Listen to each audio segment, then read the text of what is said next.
Venezuela estaba regida por un gobierno dictatorial del general Juan Vicente Gómez,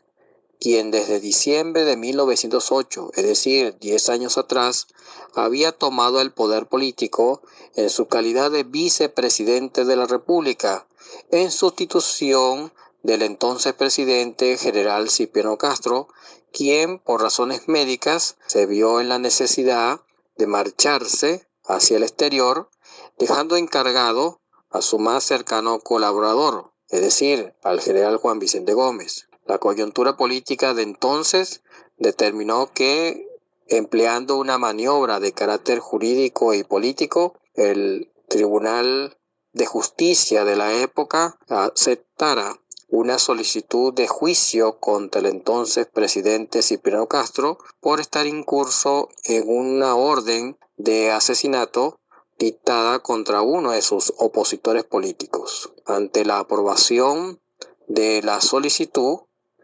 el presidente Castro quedó suspendido en el ejercicio de sus funciones y de inmediato el vicepresidente Gómez, hasta entonces encargado de la presidencia, pasó a ostentar la titularidad del cargo hasta la finalización del periodo presidencial para el cual había sido elegido por la vía del Congreso de la República el general Cipriano Castro. Ese periodo constitucional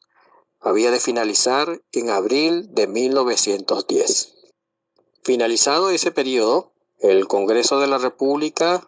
que hacía las veces de Parlamento, lo que hoy conocemos como Asamblea Nacional, procedió a la elección de un nuevo presidente y, de acuerdo a los intereses políticos prevalecientes para el momento, quedó electo Juan Vicente Gómez como jefe del Poder Ejecutivo para el siguiente periodo constitucional,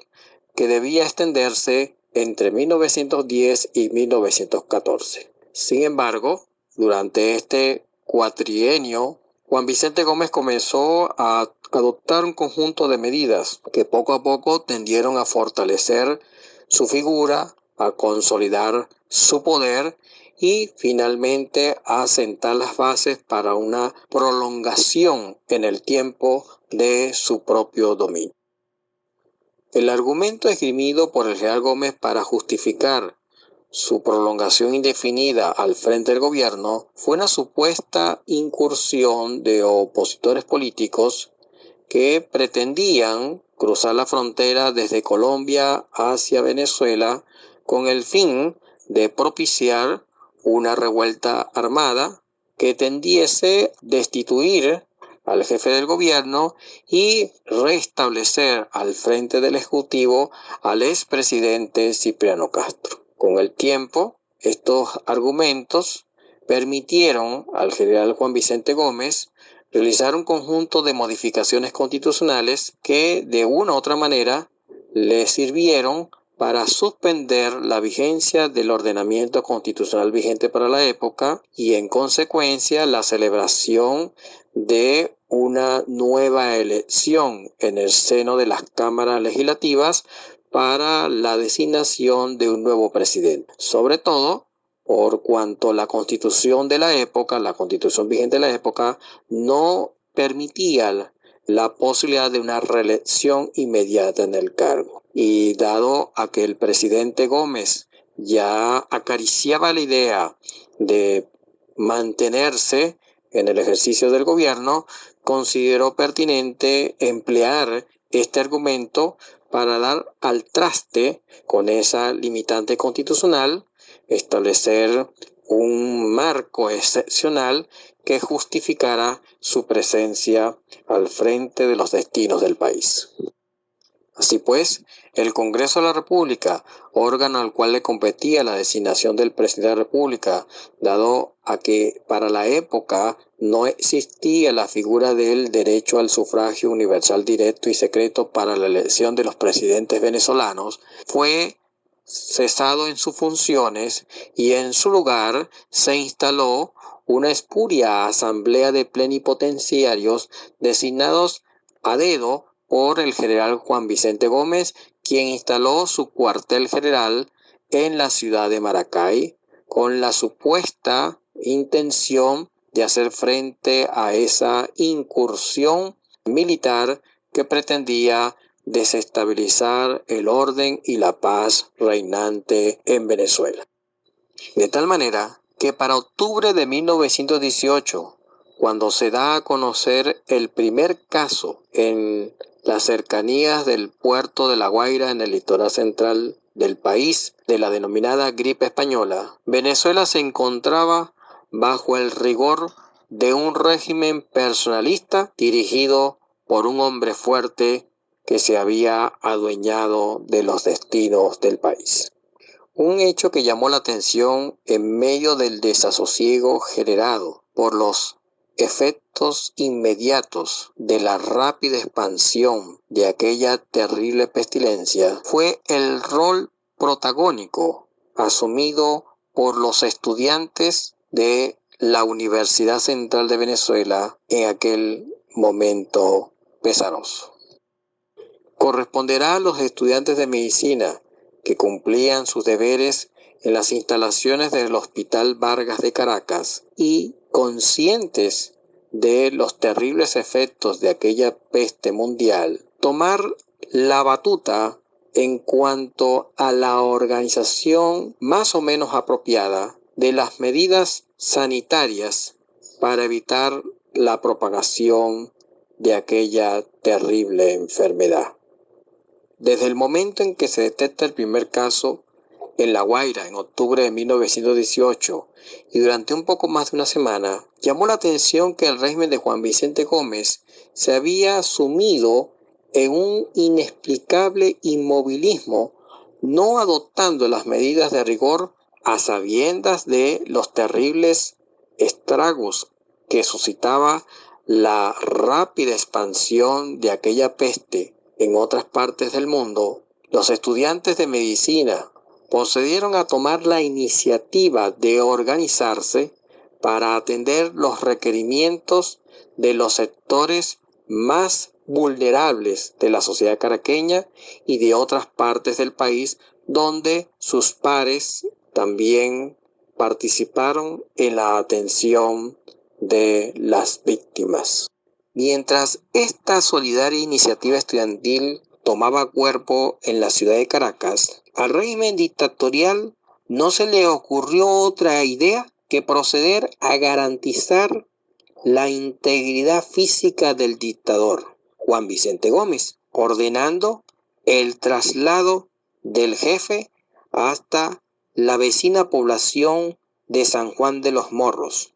Allí permanecería el general Juan Vicente Gómez durante aproximadamente 3 meses y por completo aislado del círculo gobernante, al punto que al momento de recibir la noticia que uno de sus hijos había contraído los primeros síntomas de la gripe, este no cedió en su disposición de salvaguardarse a sí mismo.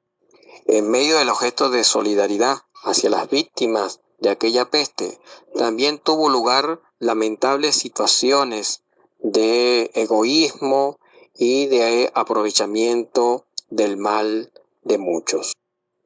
Un testimonio de la época nos relata el siguiente episodio ocurrido en el Cementerio General del Sur de Caracas, el único camposanto existente en la ciudad y donde por supuesto eran enviadas los cadáveres de las lamentables víctimas. Leo. El celador del cementerio hizo su agosto con la profanación de las tumbas. Desenterraba los muertos que allí se encontraban para revender las urnas que como artículo de primera necesidad había elevado su precio de una manera exorbitante. Sin leyes y sin gobernantes, el país se hundía en la decadencia. Alguien tenía que dejar de registro y así, en medio de la indiferencia gubernamental, la obra de caridad y la recaudación pública de algunas figuras mostró un terrible contraste frente a la especulación de unos cuantos. Visto el protagonismo que había asumido los estudiantes universitarios para atender a las víctimas de la enfermedad, el gobierno de la época tomó dos medidas que resultaban contradictorias. Por un lado, ordenó el establecimiento de una Junta Central de Socorro y de Primeros Auxilios que se encargó de centralizar todo lo correspondiente al tratamiento de las víctimas, y por otro, ordenó el recrudecimiento de la censura informativa en los escasos medios de comunicación que circulaban en la época, nos referimos a los periódicos, y a la represión, es decir, a ordenar la detención de aquellas personas no autorizadas por aquella Junta de Socorro que voluntariamente participaban en la atención de las víctimas.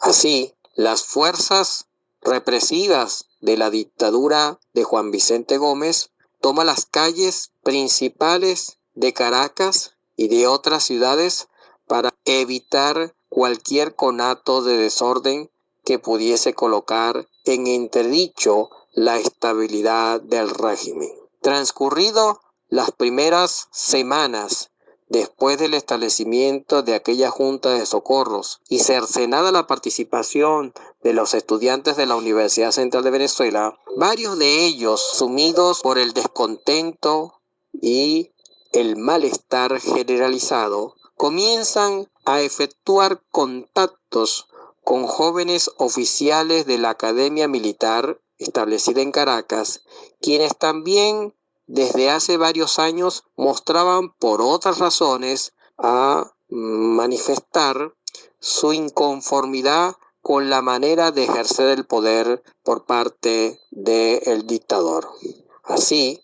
a finales de 1918 comienzan los preparativos de una conspiración civil y militar que va a estar protagonizada por jóvenes oficiales del ejército y algunos de estos estudiantes universitarios que tuvieron destacada participación en los primeros días de la epidemia. La conspiración tenía previsto dar lugar a un pronunciamiento militar en el cuartel San Carlos de Caracas para enero de 1919. Sin embargo, para esa fecha, la pandemia había sido de alguna otra forma controlada por el régimen y la delación por parte de algunos de sus participantes determinó la inmediata detención de los involucrados en aquella frustrada asonada. Posteriormente, los protagonistas, sobre todo militares, fueron sometidos a terribles jornadas